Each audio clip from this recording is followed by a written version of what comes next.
თუმცა თქვენ უყურებთ თავაროლში პოდკასტს YouTube-ზე ნაციონალური მოძრაობის წევრი ირაკლი ფაულენიშვილი ყავს სტუმრად. მოგესალმებით. საბავშვობისა პირველი თემა გვაქვს პოლიტიკოსი თუ ადამიანი და სანაპარტიის წევრი გახდებოდი ვინ იყავი? როგორც ადამიანი თუ? სამ პოლიტიკოსს გავხდებოდი. ძირითადად ვიყავი ჩართული ამ ჟურნალისტიკურ საქმიანობაში, იმიტომ რომ თანამშრომლობდი სხვადასხვა გაზეთებთან, სხვადასხვა გამოცემებთან, ძირითადად საერთაშორისო პოლიტიკაზე ვწერდი სტატიებს, ამავდროულად ჰქონდა ჩემი მეგობრებთან ერთად რამდენიმე ესეთი ბიზნესი საქმიანობა, ასე ვთქვათ, სარეკლამო კომპანია ჰქონდა და მე ვიყავი სარეკლამო კომპანიაში ხელმძღვანელ თანამდებობას. ეგ იყო ჩემი კონტრიბუცია და რაც შეეხება უშუალოდ საქმიანობას, რომელსაც უფრო მიზიდავდა და რომელსაც ასე ვთქვათ, ჩართული ვიყავი, იყო ეს რომ ანალიტიკური სტატიების წერა საერთაშორისო პოლიტიკაზე, რაც მაშინ მოხდება ჩემი ხამძა პროფესიასთან და აუდიოში, ობზერვერში და ბევრ გამოცემასთან მითანამშრომლია. რაც შეეხება რა დავამთავრე, იურიდიული დავამთავრე, უბრალოდ იურიდიულით მუშაობა დიდად არ მესიამონა გამომდინარე იქიდან, რომ რაღაცა ჩემი არ აღმოჩნდა საჯარო სექტორში მით უმეტეს როცა დაუწყე ოჯახური ძალადობის დამდეგმებელ ფონდში როცა დაუწყე მუშაობა მივხვდი რომ რაღაც მოკლედ საჩემო იქ მიმართულება არ იყო პოლიტიკა პოლიტიკა ბავშვობიდანვე და პოლიტიკოს ოჯახში ვარ გაზრდილი და ხო მომჩენს პოლიტიკაში იყო აქტიურად ჩართული 2000-იან წლების ჩათვლით თავის დროზე მოძრაობის ერთ-ერთი აქტიური წევრი და ლიდერიც იყო, ოღონდ ლიდერის ხუბის ყოფნას რომ ორგანიზატორს თორე ხარ, ეს რა თქმა უნდა ლიდერები იყო ყველამისი, მაგრამ ძალიან აქტიური წევრი იყო, მოკლედ რო თქვა და ერთ-ერთი ორგანიზატორი იყო იმ საკონტესტო გამოსვლების, უბრალოდ, და ახლა მეგობარი იყო, ამ ლიდერები იყვნენ, ახლა ლიდერები უთხვის იყო, მათ შორის ვიად გამსახურდეს მე როკუსტავასი და ჩემ ოჯახში ხსუ პოლიტიკაზე იყო საუბარი, მეც ახლა შეიძლება ითქვას რომ მოვიწამლე ბავშვობიდან პოლიტიკით და ამიტომაც სულ იყო ჩემი ცხოვრებაში პოლიტიკა, მით უმეტეს ეს სკოლის დროსაც რაღაც უსამართლობები როცა ხდებოდა უნივერსიტეტის პირობებშიც საპროტესტო რაღაც გამოსვლებში ჩართული ყოფილვარ, ორგანიზატორადაც ყოფილვარ ჩართული და ერთხელ 71 სკოლაში აგერ ახლოს არის სადაც ჩვენი ინტერვიუ წერება, სადაც სწავლობდი, იქ დირექტორი გაათავისუფლეს ჩემი უსამართლოდ და მაშინაც ვიყავი ერთ-ერთი ხო გამპროტესტებელი მთავარი და სკოლის მოსწავლეების შემკრებელი. კი, ხო, ცოტა მოგუნდა ვიყავი.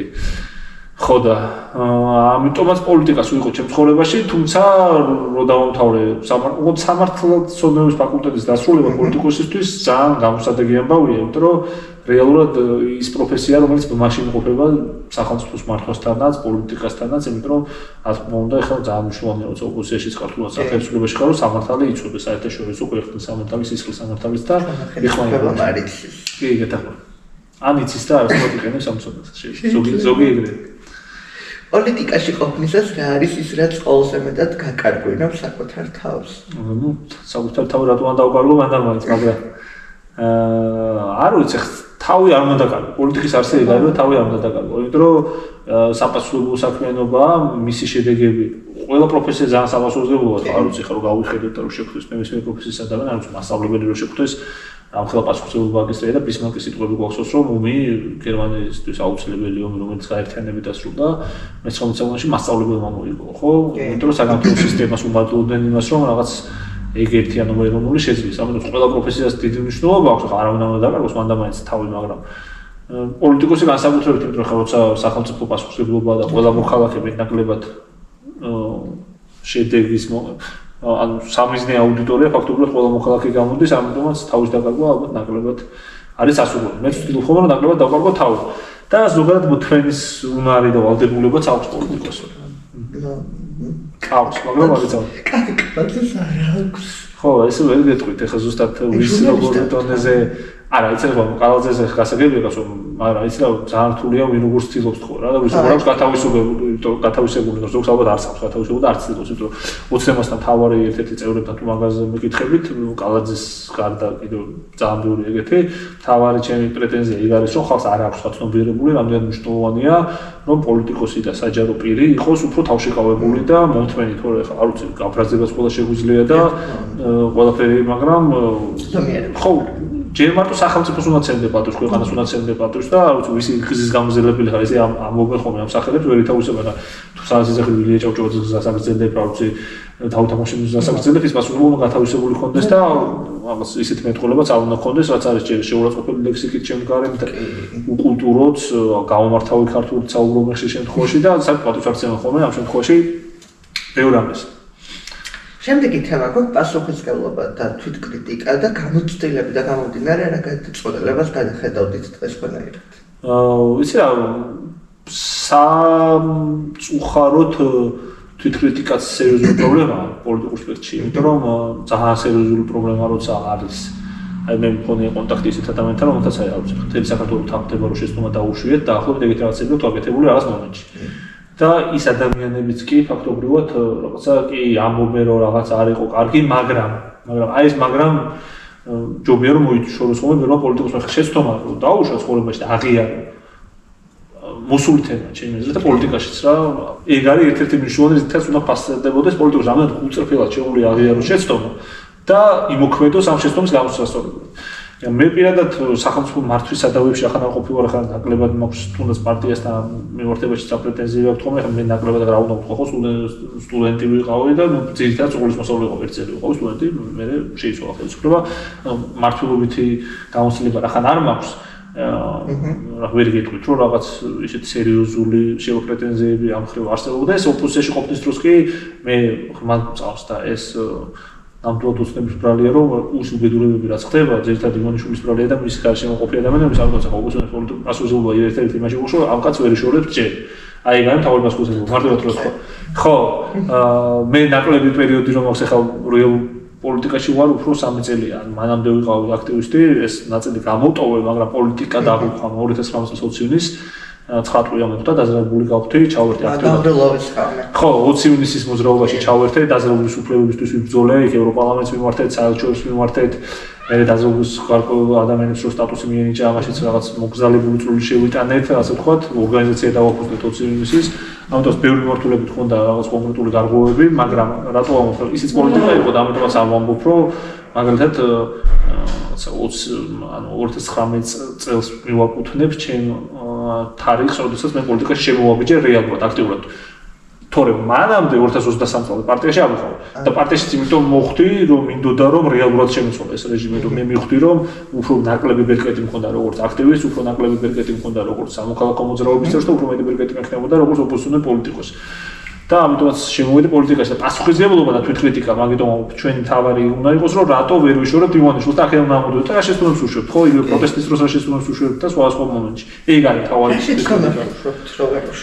ვართ ბევრ ადამიანს აქვს შეცდომა დაშვებული აქვს ჩემი შეცდომა ერთადერთი ის არის რომ ალბათ უფრო მეტად რაღაც დონეზე უნდა გამომახვილებინა აქცენტი 2024 წელს იმაზე მაგალითად წინა საარჩევნოებს რომ ამ საარჩევნოებში მოგაყავდეს და არასწორი იყო რა ორი მნიშვნელოვანი ელემენტი იყო არასწორი და რა ხან იმ საარჩევნო კომპანიაში აქტიურად ვიყავ ჩართული და მეათე ნომერი ვიყავ ისე ის უფრო მეტი პასუხისმგებლობა აქვს. პირველი შეცდომა იყო ის რომ ჩვენ გასაგებია რატომაც ვამბობდით რომ არჩევნების გაყალბების რისკი დაბალია რომ მოდით არჩევნებზე აზრი აქვს არჩევნებს იმიტომ რომ თუ ეგ არ მაგას თუ არ ეთქოდე არ მოვიდოდა ხო ის ამოჭევრიც არჩევნებზე საბოლოო ჯამში ჩაიქნოდა ხელს მაგრამ აი ამ დროს პოლიტიკის არსი რა არის ხშირ შემთხვევაში შუალედური პოზიცია და კომპრომისული და უნდა შეაჯერო მეორე რამ ერთმანეთში მან თავარი იყო რომ ჩვენ ისეთი რაღაც გვითხო რომ კი მოდით არჩევნებზე, მაგრამ არსებობს რისკი გაყალბების, ჩვენ უნდა ვიყოთ ყურადღებით, რომ შეიძლება ბრძოლა მოგვიწვიოს, რომ შეიძლება პროტესტით მივახციოთ მიზანს და ამათგანა ყველაფერი მოსალოდნელი რაც არის სინამდვილეში.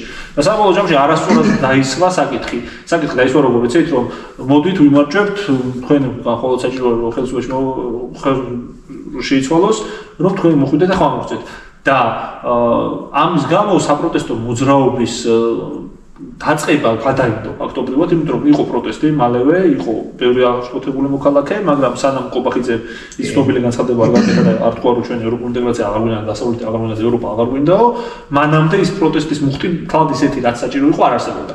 და ამის ხო, ნუ ეს იყო ტაქტიკური შეცდომაც მე შორის ოპოზიციის. ამას ვაღიარებ, პირადად მაგალითად სხვა რა სიტყვის, მაგრამ მე ვაღიარებ.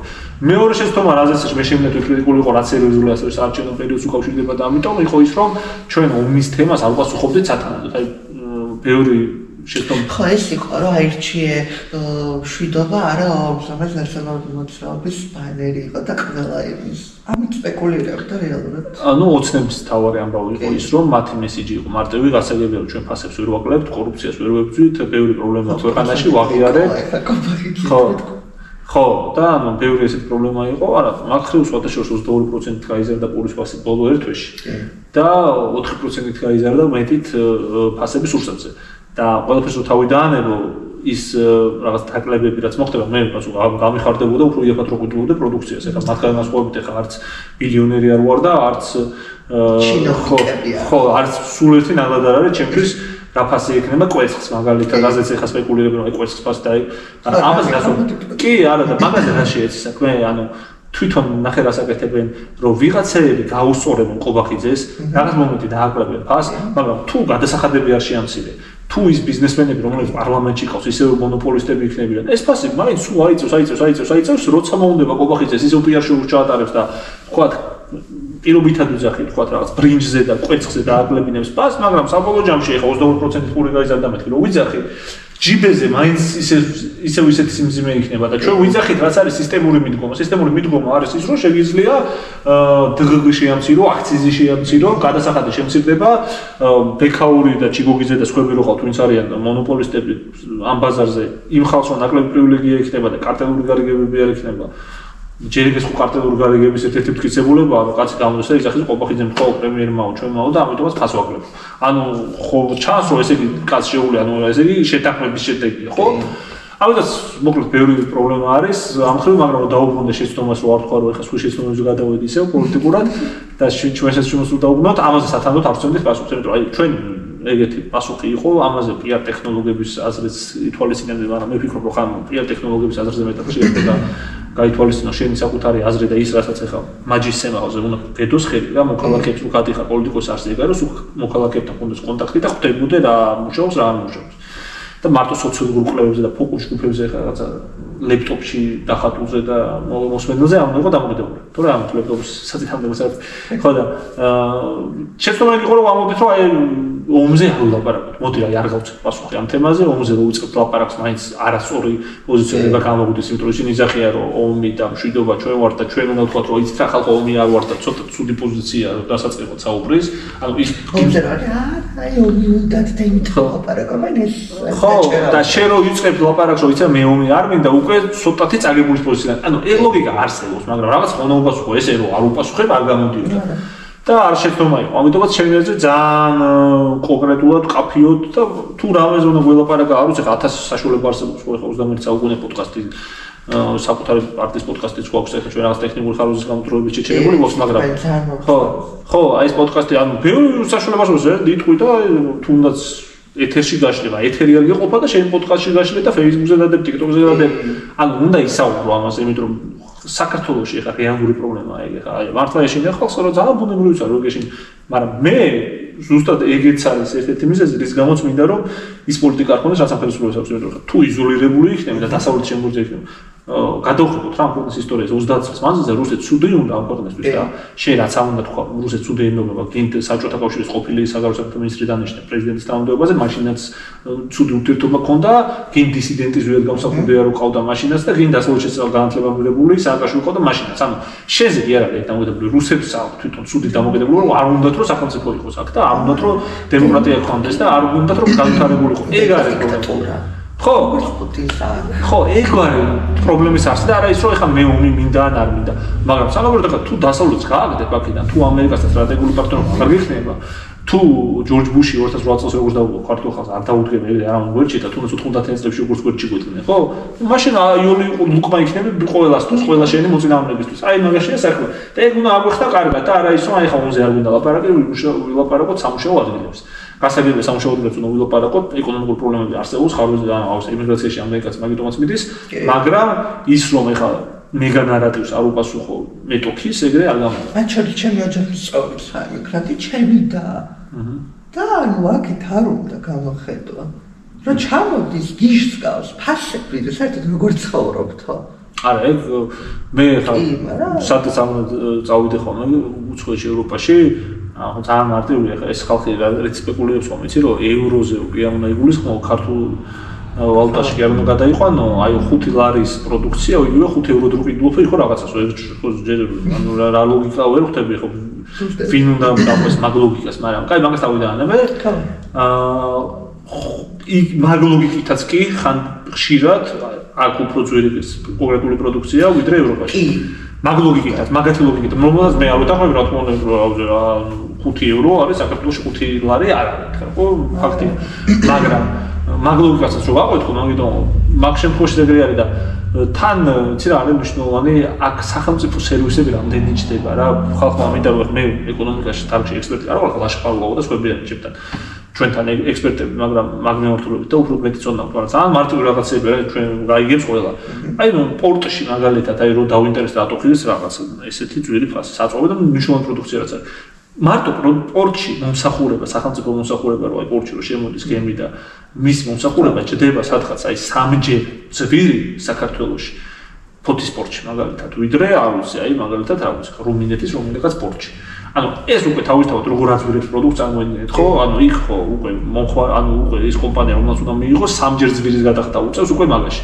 მე იქ ემატება ანუ სახელმწიფო სერვისები საქართველოში კი ანუ საქართველოში სახელმწიფო რომელიც არის არაეფექტური სინამდვილეში ძალიან ბევრ ფულს იღებს აი ყველაფერში ფულს იღებს ჩვენაი ქვეყანაში სინამდვილეში სახელმწიფო უნდა იყოს ორიენტირებული იმაზე რომ ნაკლები ფული მიიღოს და ხალხმა უფრო მეტი ფული იშოვოს იმიტომ ხალხში ფული არ არის მაგრამ აქ პირიქით არის სიტუაცია ანუ სახელმწიფო მაქსიმალურად ყველაფერში იქნება ეს რა ვიცი გემის სერვისიდან დაწყებული მიწოდების ტრანსპორტირების სერვისი აქციზი ყველაფერში იღებს დიდ ფულს ილიქება დიდი ფული ამ სახელმწიფოს ჯიბეში, რომელიც არ დაწილდება მე ხალხზე და ნაწილდება მარტო ციპებზე, აიპებზე და ისევ თავის პარტაქტივზე და უფულოდ რჩება საქართველოს მოქალაქე. გაჭირვებული მოქალაქე მით უმეტეს, იმიტომ რომ შენ მე გიწევს ამ გაძილვებული პროდუქტის ფასის გადახდა მაღაზიაში.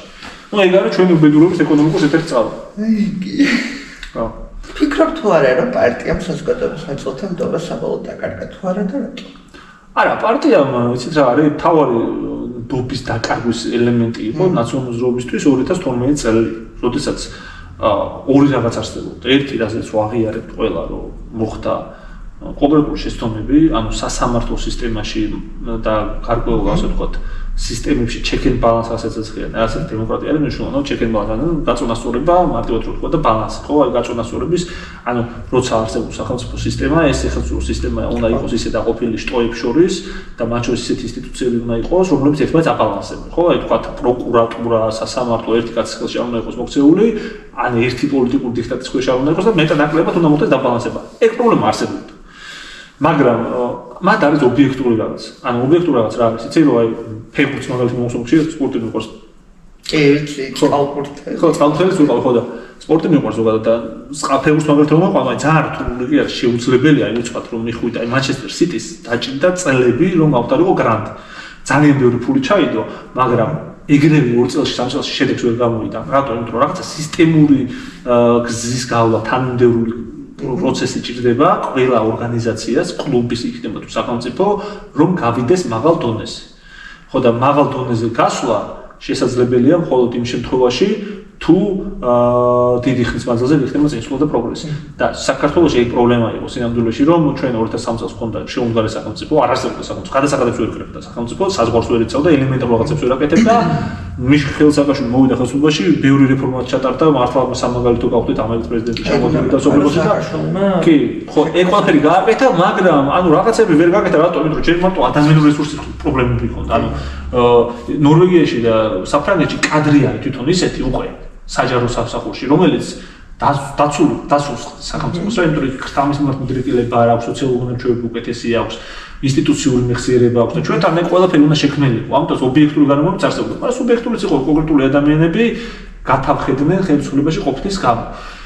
ერთი, მეორე რაც არის, ეხლა ნდობის დაკარგვის დროზე რო ვამბობთ, კადრები იყო ისეთი გავრცელებული, რომელიც ამ პრობლემებს ასახავდა, მაგრამ იყო დადგმული მათ შორის, ხო, დამტკიცებულია უკვე და ყველა მისის რომ კონკრეტული კადრები, ყველა კადრი არა, მაგრამ აი მაგალითად ცოცხლის ეპიზოდი დადგმული იყო, ხო? ანუ გასაგებია რომ ცოცხლი ვაიფარეს, ხო? არა, ცოცხლის ხო ეს ხო, სხვა, მაგრამ ის ცოცხლის ეპიზოდზე რატო ვიძახი, იცი რომ ანუ სინამდვილეში ძალიან სერიოზული პრობლემა იყო ზოგადად აი ამ ასე ვთქვათ პერიოდში 2012 წელს კომუნიცირება საზოგადოებასთან, იმიტომ რომ ხელისუფლებაში როცა ხარ, მე ამას ხო უცნებას ვაწყობ, რაღაცა მიდრეკილებაც გაქვს, რომ მიხვდით რაც არ უნდა ხარ, მიხეილ სააკაშვილი მაგათ სახალხო პოლიტიკოსი იყო და ვერ შევატარებ ამ ხალხს, რომელიც ახლა არ გამოდიან თავიანთი კაბინეტებიდან და ლიმუზინებიდან და რეალურ ხალხთან შეხება საერთოდ არ აქვს და არც სტიქიების რო ჩადიან და ამ სახალხო პოლიტიკოსები ნაკლებად არიან, მაგრამ პრობლემა რა იყო იცით, რომ მაინც შენ სინამდვილეში გინდა მოეგო და ნაკლებად გაქვს ურთიერთობა სხვა ადამიანებთან, რომ მათი პრობლემები მოისმინო.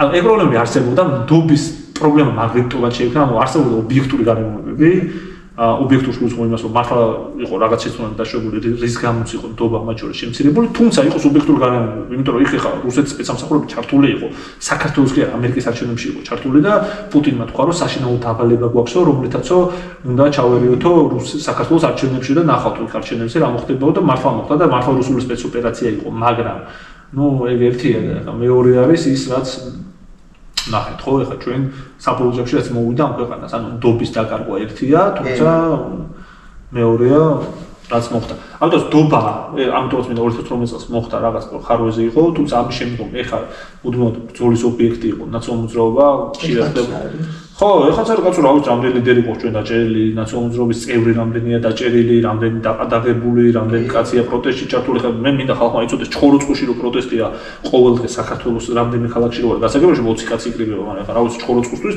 ბევრია მაინც 20 კაცი რო იკრიბება ყოველდღე წელიწად ნახევარი სადაც ქუთაისში რო იკრიბებია ხალხი მათგან დიდი ნაწილი არ ვიტყვი მართლა ეგრეა ფაქტია არიან ნაციონალურ მოძრაობის წევრები ხაბეს დაკავება როგორ ხაბეს დაკავება სინდრო გრიგორიასთან ისიც ხო იმას ამბობდა სიმართლეს რაც მოხდებოდა რა 4 ოქტომბერს გაკალდება და შემდეგ ამეთერი შემდეგ დააკავეს კი ეგეთი ბევრი იყო ეგეთი და მე ხაბეზე პროცესი ვიყავი და ხაბეს პროცესი არის სასაცილო იმ ხილ რომ ანუ უბრალოდ ადამიანის ტკიცებულება არ აქვს ანუ კაც ტკიცებულება არსებობს ის რაც მან ილაპარაკა ინტერვიუში წარმოიდგინეთ ანუ ინტერვიუში რაც ილაპარაკა ეგ არის მის წინააღმდეგ გამოყენებული ტკიცებულება და ეხა ანუ საჯარო დაპირება იყო ანუ გავიმეორებ რა თქვა ხალევან ხაბეშვილმა რომ თუ შენო სპეცრაზმელებს მიმართავდა ყოველდღიურ სპეცრაზმელი არ გალახავ ადამიანს ისე როგორც მე მოუხეცდო და გვახსოვს ხო ლევან ხაბეიშვილის სურათი დაჭირდა ხო ანუ ადამიანი გადაურჩა მათი ხელიდან იყო მკვდარი და გადარჩა რატო გადარჩა იმიტომ რომ რა ვიცი ღმერთმა გადაარჩენ თუ მათი ხელიდან მკვდარი იყო მართლა და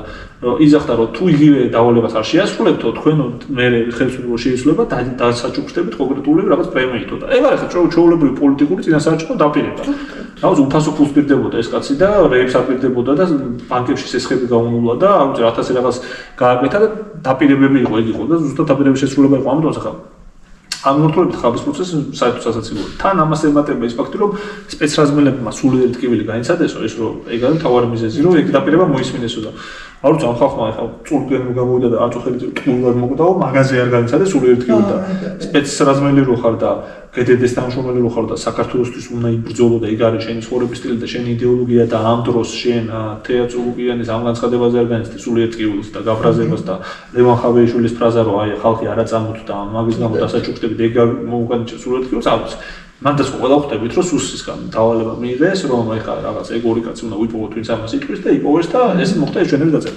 ნუ საბოლოო ჯამში მარტივად რომ ვთქვა ნაციონალურ მოძრაობას ამ ნდობის პრობლემები მქონია თუმცა ეხლა ჩემს ბევრად მეტი ადამიანი ხდება იმას თუ რა ჭირს ებრძოდა 2018 წლამდე ეს ხელისუფლება თუ რა ჭირმა მოუგო იმ არჩევნები და სინამდვილეში კონკრეტული შეცდომების ერთ-ერთი მიზეზი ისიც იყო ასევე ეს არის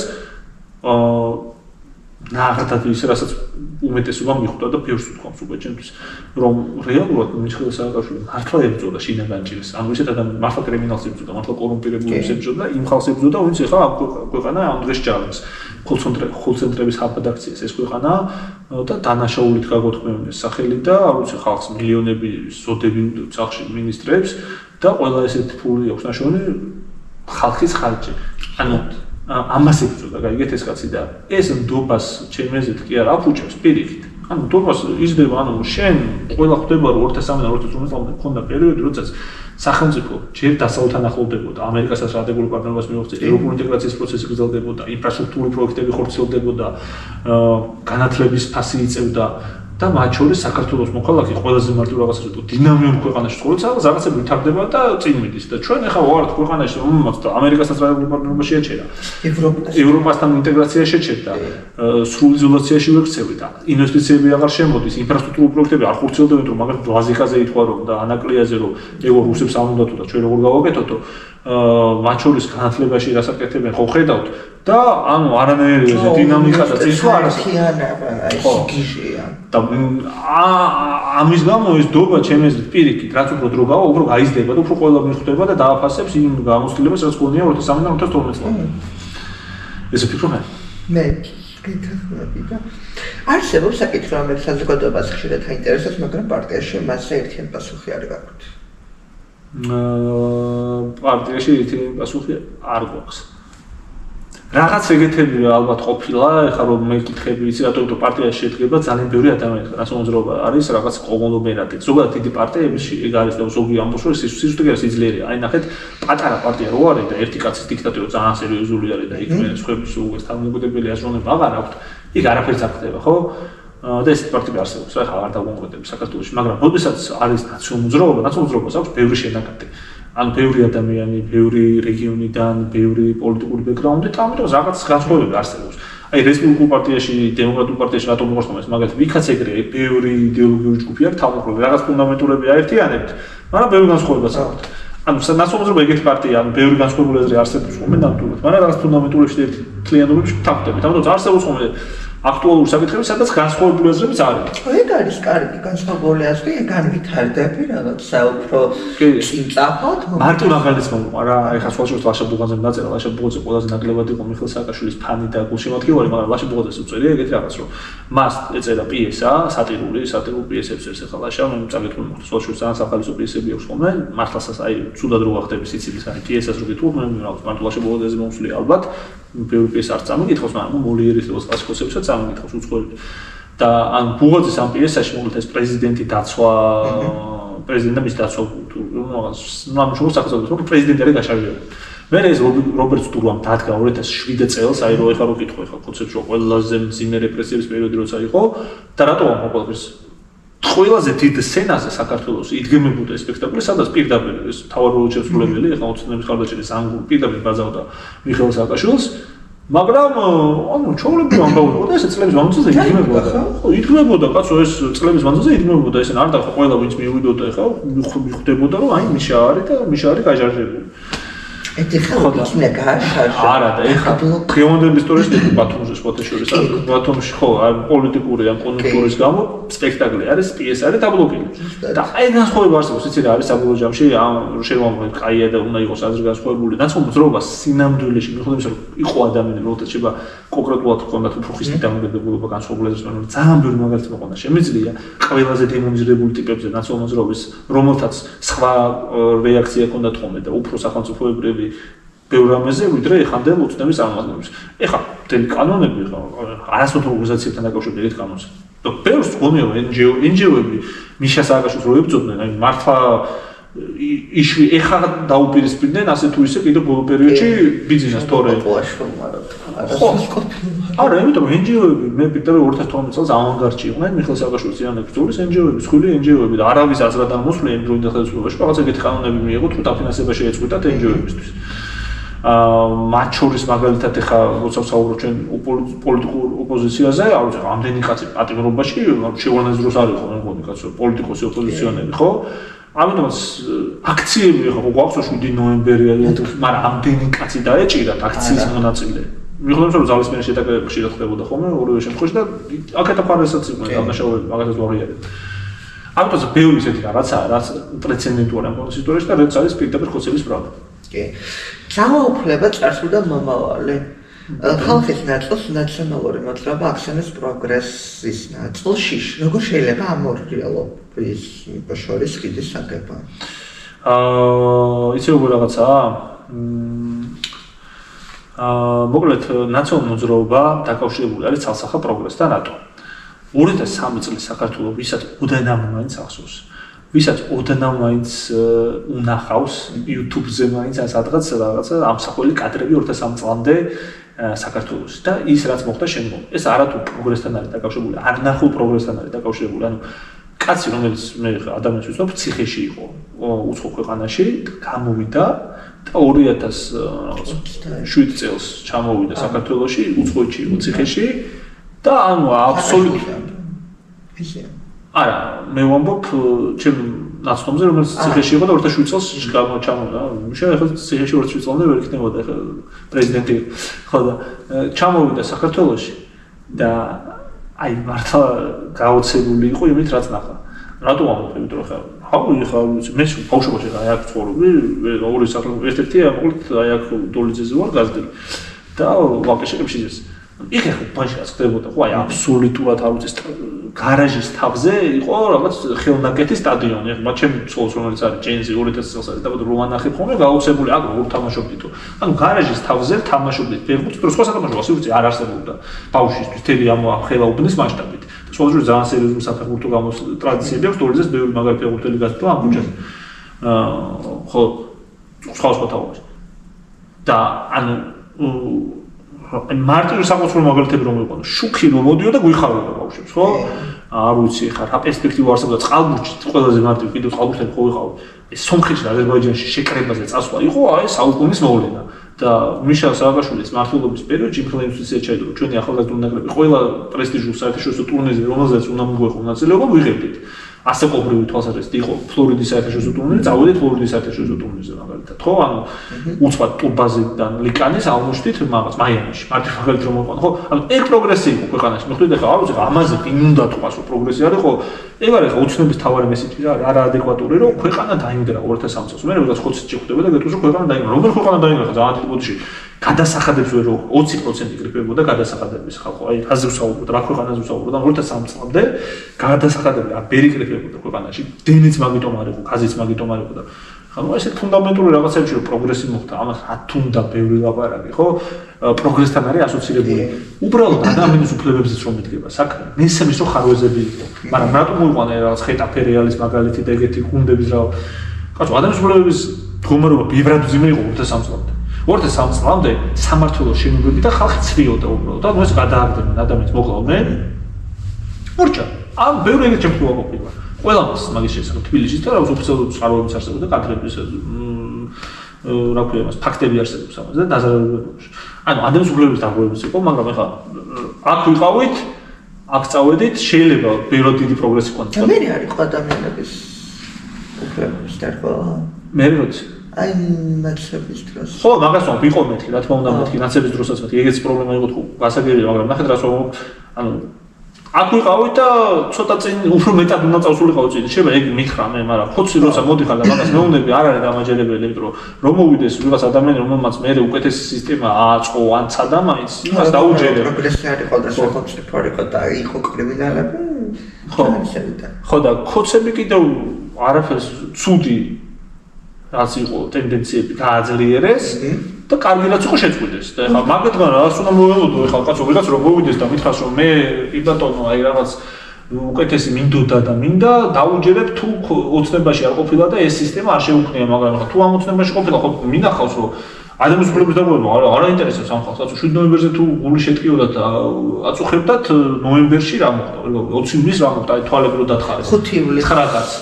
კიდევ რა ხო ან მაგ დროს ადამიანის უფლებების დარღვევა არ მოხდა? ან მაგიტომაც ვთქვა, ოცნებას აღარ აქვს ეგ მორალური არაფერი, იმიტომ რომ ორმოვის სტანდარტები ძალიან თვალსაჩინოდ არის, ხო? ეხლა ჟურნალისტებს როგორც ცემენ 5 ივლისს ან თუნდაც როგორც ცემეს ნოემბერში და დეკემბერში სასიკვდილოდ რო ცემეს მაგალ ჩიხლაძე და მისი ოპერატორი. ხო, გურამ რო გავაცმა და კიდევ რამდენი მაგალითად სამწუხარო. ეგეთი რამე განსაკუთრებით რომ მაგალითად არ მომხდარა. ანუ ამიტომაც ვამბობ ახლა ჩვენ გასაგებია შეცდომები ვიცით, მაგრამ ამ შეცდომებზე 20 წლის მერე კიდევ ხომ ვლაპარაკობთ. ზოგადად ხო ცხადია, ხო? პროგრესი იყო, აბა რა იყო კაცო? აბსოლუტურად ცნელობოწობა საბრალები, ყველაფერი კიდე რაღაც დააბრალა რომ ანუ თანაც უზოგს ეს რაღაცებს აკრავებენ, აი მარტო რაღაცა, აი სოროსი და სორო. მართლა გითხარ ხო? კიდევ გადახედით ისტორიას ნახეთ. სოროს რო აი ურთიერთობა ქონდა ხოცებთან და ოცნებას და ეგეთი ნაცნობად არასოდეს არ ქონია. აი ეგ არის გადაობა, მაგრამ პიარი უორგად ერთადერთი რაც უორგად მართლა, იმიტომ რომ ვიღაც უმეტესობას რო კითხო, მართლა გეტყვის რომ აუ სოროსი ნაცები არა და სოროს, ჯორჯ სოროს არასოდეს არ ქონია ეგეთი ურთიერთობა მიხეილ სააკაშვილთან ნაცნობ მოძრაობასთან, როგორც ქონდა ივანიშვილთან და ოცნებასთან. ვიდეო და სურათები არსებობს ხელგადახურებული როგორ არიან ჯორჯ სოროსი და ბიზნეს ივანიშვილი და ჯორჯ სოროსი არ მოწონდა და არ უყვარდა მიხეილ სააკაშვილი კაცო პირდაპირ ძახდა ეს კაცი. და თუმე ჩვენ ვართ სოროსელები და ისინი არ არიან. აი და კიდე BBC-ს იმას. ხო. ნაციონალურ მოძრაობამ შეიძლება ის მერაბ ვინა? მაშინ ვინ იყო? შესუსის მინისტრი. გომელაური? არა, თქვენ ლელუაშვილი, სუსი, ჩვენ დროს ივანიშვილი. ვანო მერაბიშვილი. ხო, მერაბიშვილი. ვანო მერაბიშვილის დროს იყო ნაკიდია ის. არა, ეგ კი, მაგრამ მე თვითონ გაიყორო, ეგ არ გამოვიყენებია თვითონ თქვენს. ანუ მაგ დროს გამოჩნდა, არა, მაგ დროს გამოჩნდა, რომ არიან აშკარად რაღაცა დიდი დანაშაულში შემჩნეულები. და რა გამოიყენეს ახლა ჯერ კიდევ კარგად გასაკვირვებია, მაგრამ რაღაცა რომ კანონო გამოიყენეს ფაქტები რომ ჯერ თქვენს რომ ეგო ვანომერაბიშვილის დროს იყო შეძენილი, მერე თქვენს რომ არაო ეგო არ გამოიყენებიაო. მოკლედ ანუ საბოლოო ჯამში ძალიან აიბლავდნენ თავიანთ ჩვენებებში. და ამიტომაც მე იმის თქმა მინდა რომ ხა ყველაფრის გამართლება შეიძლება მაგ ლოგიკით, ხო? აი რაც შეთქვი ხა ვანომერაბიშვილის დროს არის შეძენილი, მაგიტომ დათოს თხრობებზეც ეკვრეს. კი, მაგრამ რა თქოსაც 10 წელი რო ხელისუფლებაში ხარ და 8 წელი რო ხელისუფლებაში ხარ, რაღაც შეძენილი ლოგოს ის უნდა გაარკვიო, შეძენილი ლოგოს უნდა გაყიდო და გამოიყენო თუ არა. ვერაფერ გაყიდოს ნაციონალურ მოძრაობის დროს. კარგი შეძენა, გაყიდოს და დიდას ჯარფი რაღაც. დაუფა. ეს ტირალოჟოარი კონსტიტუციური. იყო თუ არა ძალაუფლება წარსულში გამოყენებული ისე რომ ეს ამის დაცვა რთულია. ამის დაცვა რთულია. ძალაუფლება გამოყენებული იქნა ბოროტად რაღაც შემთხვევებში კონკრეტულში, მაგრამ არის ზოგადი სურათი, რომ ქვეყანა განვითარდა, იყო პროგრესი, იყო წინსვლა ყველა მიმართულებით და იქნებოდა დინამიური, კარგი სახელმწიფო. აი მარტო მაგალითად მოყვა რა ადამიანური მაგალითები არის ყველაზე კარგი ჩემთვის პოლიტიკაში რა.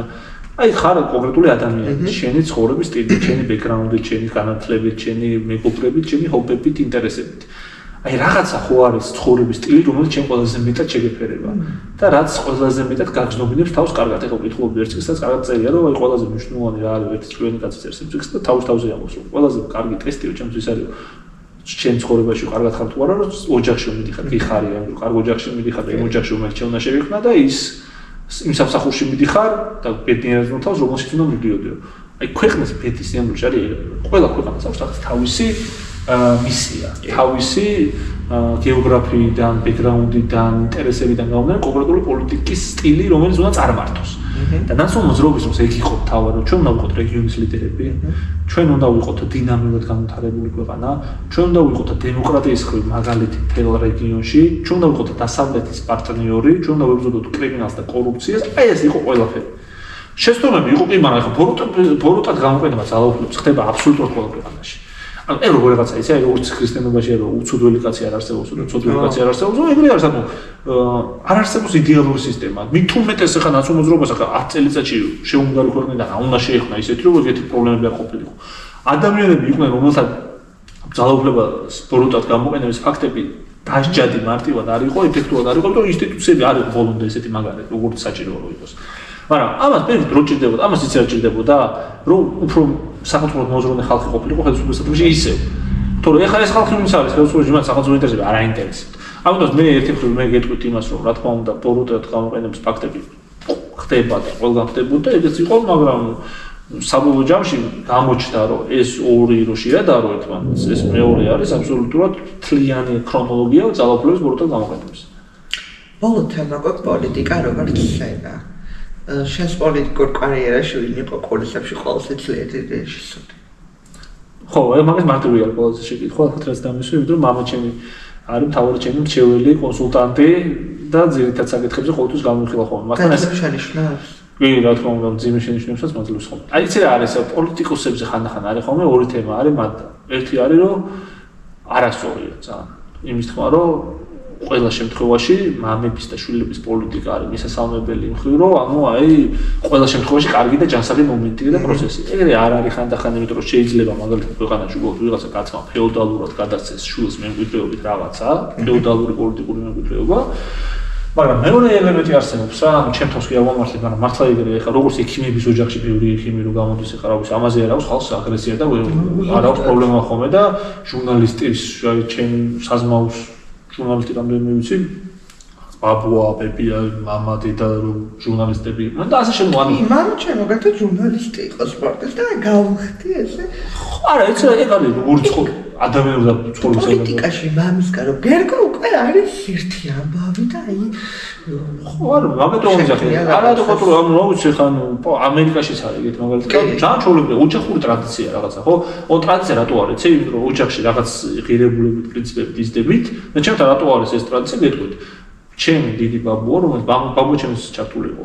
ჩემი დიდი ბაბუა, უთხრა ბაბუა ჩემს რომ აუცილებლად უნდა მოხდეს აი შიდა ქართლის პრობლემის გადაწყვეტა, თუ ჯერ ერედვიდან წარმოშობით ეხა ოკუპირებულია და განადგურებულია ჩვენი სოფელი და ეკლესია და ციხესიმაგრე, რომელიც ფავლენიშვილების საგავარეულო ციხესიმაგრე და ეკლესია იყო თავადები, ფავლენიშვილები ისიც ნახევრად არის განადგურებული და მან უთხრა რომ ეს პრობლემა უნდა მოგვარდეს ბაბუა ჩემს უთხრა მამა ჩემს მეუბნება ხა მე ანუ ეს მნიშვნელოვანი მიმართულება აქვს და თან ანუ რა ვიცი ხა პოლიტიკოს ოჯახში მოიზრდები პოლიტიკაა შენ გარშემო და ან მოგწონს ეს პოლიტიკა და შენს მე ხდები ჩართული არა სხვა ორიენტების არსებობს ხა მე ვიცნობ ადამიანებს რომელთაც არ მოწონს პოლიტიკა ანუ პოლიტიკოსის შვილებს რომელთაც ბავშვობიდან დაიღალნენ გააღიზიანენ პოლიტიკით აღარც უნდათ ეს თქვენი პოლიტიკა მაგრამ ხა სამაგიეროდ მე ხა ლევან სანიკიძე არის ვადო მაჭავარიანი ვიღაცები რომელთაც კამელია მაგისგან ხო კამელის მამა ის ექიმია მაგრამ ანუ რის თქმა უნდა რომ ანუ ვადო მაჭავარიანი არიან ადამიანები რომელთაც ზოგი უფრო მეთანხმები ბევრი ამ შეუძლებს არ მეთანხმები მაგრამ ისინი პოლიტიკოსის შვილები არიან მაგრამ ბუნებრივია რატომ ისე რომ ხა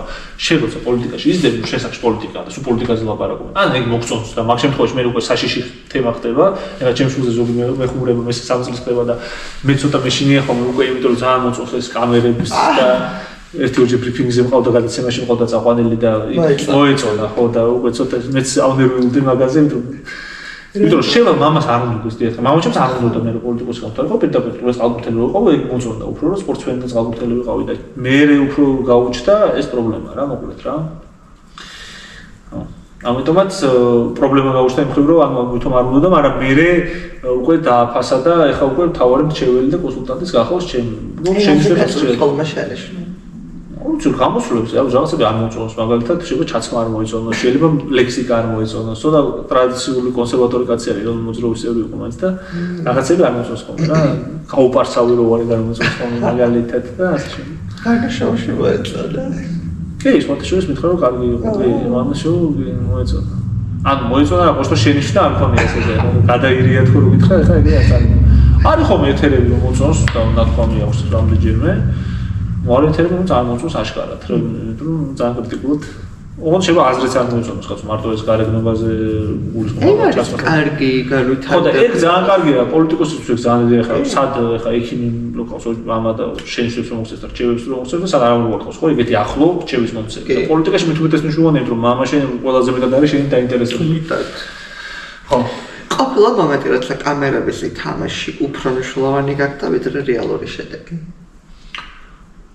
იცი რაღაც მომენტში ეგ არ ვიცი რამდენად მაგ ფორმულას თუ გავიყენებ მართალი ვიქნები მაგრამ უცბად რო გითხრა მქონია ერთი მომენტი რომ აი ხა ამას კამერისთვის ვაკეთებ უფრო თუ ნახტადეკრეაზე რაღაცა გავჭედილი ვარ იმიტომ რომ მე ეს სიგუროა არ დაიჯერებს მაგრამ მართლა მაგ სტილის პოლიტიკოსებს განვეკუთვნები რომელთაც აი შინაგანად მართალი თუ არ მგონია თავი ძალიან უხერხულად ვზნობ თავს და ვერ ვარ რა ჩემს მოედანზე ვეღარ ვზნობ თავს და ამიტომაც ძირითადად ჩემსაც სასურველია რომ ბოლომდე ვიცოდე რომ ეს ეხა რეალობა საქმე სჭირდება კი არა და ყველაფერი ისეა როგორც მე ვამბობ და არა ისე რომ რაღაცას ეხა ზედმეტად როლს თამაშობ და რაღაცას ვიდგებ და ესეა და ესე უნდა იყოს ყოველთვის მე ერთი მომენტი მქონია და ვფიქრობ რომ გადავწყვეტია რეალობის სასარგებლოდ თუმცა არ დავმალავ პოლიტიკაში არსებობს მომენტები როდესაც ცოტა რთულია მაგ წონასწორობის დაცვა იმიტომ რომ ჯერ მარტო შენ რაღაც პოზიცია გაქვს რომელსაც იცავ ამ პოზიციას როცა იცავ შეიძლება ისეთი მომენტები გამოხდეს რომელიც ამ პოზიციას ცოტა კი ისუსტებს მაგრამ ობიექტურია ამიტომ ახლა ეგ პრობლემას უარსებობს პოლიტიკაში მაგრამ მანდაც ბალანსი არის მნიშვნელოვანი რომ შეძლო ის რომ რეალობა არ დაკარგოთ რომ რეალობას თუ დაკარგავ და გაგექცევა და მარტო ეგ დარჩები რომ აი მარტო კამერების თან თამაში დარჩები მაგ შემთხვევაში ძალიან სრულად დაამთავრებ. ბოლო კითხვა მაქვს, თუ ეს გადაცემა ერთ კადრად დარჩება საზოგადოებრივ მეხსიერებაში, რას ისურვებდი, რომ შენზე ითქვას? არ ვიცი, იცი რა, მაგ ლოგიკით არ შემიხედავს. ესეთი ტიპის გადაცემას უფრო უყურებ რა ლოგიკით გეტყვი. ან პოლიტიკოსი როცა ხარ, მაინც ორიენტირებული ხარ, რომ ადამიანმა ხმარ მოგცეს, ხო? ამიტომაც ამ ძირითადი დასკვნა რაც უნდა იყოს, რომ პოლიტიკოსის ეთერს რო უყურებს ადამიანი, რომ აი ეს პროგრამა ჩემ ინტერესებს იცავს და იცავს, ქვეყნის ინტერესებს გამოხატავს, ამიტომ ეს არის კაი ბიჭი და მოდი ხარს დაუჭერა ამ მიმართულებით, რა, ან პოლიტიკურად, მაგრამ ეს უფრო ისეთი სტილის გადაცემა, სადაც შთაბეჭდილებას ალბათ რასაც ისურვებს ადამიანი, მაინც ახლა არავინ არ თქოს რომ მე არ მაინტერესებს ვინ რა სიტყვის და რაღაც, მაინც ალბათ ის რომ ცუდი ბიჭი არ ყოფილა რა, ეგეთ ანუ ეს მე მგონი კაი ბიჭი არის. აი ბიჭი და მიცეთ ხმა. არა, ხმა ხო და მაგას გეუბნები ეს არ არის ტრადიციული პოლიტიკური გადაცემა, თქო ამიტომ ამას რო უყურებს მეთქი ადამიანი, ალბათ შენ მაინც როგორც მონაწილე იმას ფიქრობ რომ რაღაც ცუდი შეავება არ დაგჭირს, ოღონდ ამას კი არ მოცდილობდი მე რატო ამას ახლა ამ გადაცემას ესეთი ტიპის გადაცემას რატო მოწოს უფრო. ხა პოლიტიკური თემებზე იქ ლაპარაკობ, მუდმივად გიწევს აუცილებლად კვირაში ამჯერად მიგიწევს, თუნდაც ეთერში ყოფნა ხო პოლიტიკა. სადაც გადავხო ფორმულატები ხო, და ის არის მაინც სხვა ტიპის გადაცემა რა, სადაც პოლიტიკური დღისესრიგი აქვს ბოლომდე და პოლიტიკურ როგორც პარტიის წევრი ისე პოზიციონირებდა როგორც პოლიტიკოსი ნაციონალურ მოძრაობის გენერალური მოადგილე ირაკლი პავლონიშვილი ხარ. და ესეთი ტიპის გადაცემაში უფრო ირაკლი პავლონიშვილი ხარ. აი არ არის აუცილებელი რომ კი ნაციონალურ მოძრაობის წევრიც ხარ, რომ ლაპარაკობ რომ ხარ და ნაციონალურ მოძრაობის მომხრეც ხარ, რომ ლაპარაკობ მაგალითად. მაგრამ ნუ ირაკლი პავლონიშვილი ხარ, რაღაც და თუ გულწრფელი არ ხარ, აი მით უმეტეს ამ გადაცემაში არ უნდა მიხო. ან ძალიან ცუდად გამოჩნდები. ეგ მე სხვაზე ვისწავლია და ამიტომაც ჩემ თავზე გამოდიან დასვენეთ რომ ვისაც ვიცნობ პირადად და მე მინახავს ესეთი ტიპის გადაცემაში და ყოფილა აბსოლუტურად არაგულწრფელი შემიტყვია და ძალიან ცუდად გამოსულა. აი არ ყოფილა რა, კარგი საყურებელია და ამიტომაც მე ამის მერე სულ ფიქრობ ახლა one show ვახსენ თუ იუმორისტული გადაცემა იქნება თუ არ ვიცი პირად ცხოვრებაზე ილაპარაკო, რაზე ილაპარაკო გადაცემაში, იქ ჩემი აზრით ჯობია რომ იყო უბრალოდ ის რაც ხარ. ნუ ხა თუ არ მოხწყო შენი თავი, ეგ ესეთი პრობლემაა რომ ხო ვისურვებდი რომ ყველას ხონდეს ეგ ფუფუნება რომ თავის თავზე ხა ერთი მინუსია რომ ზედმეტ დიდი წამოდგინა აქვს და მეორე მინუსი არის ხომ როცა საკუთარ თავზე დაბალი წამოდგინა არც ერთია სწორ და არც მეორე. ძალიან დიდი მადლობა. და როგორც იქნა შეწყეთ ჩვენი პოდკასტი. კი, რამდენჯერმე რაღაც მიზეზებს გამო გადაგვედა შეგვიძლია. კი, ერთი წელი ვცდილობთ და როგორც იქნა. მადლობა. კი, სასიამოვნოა წარმატებებს ისურვებ. წარმატებებს ისურვებ და წარმატება ყველას მისამონი შემოყურებელს და უსწავლებს.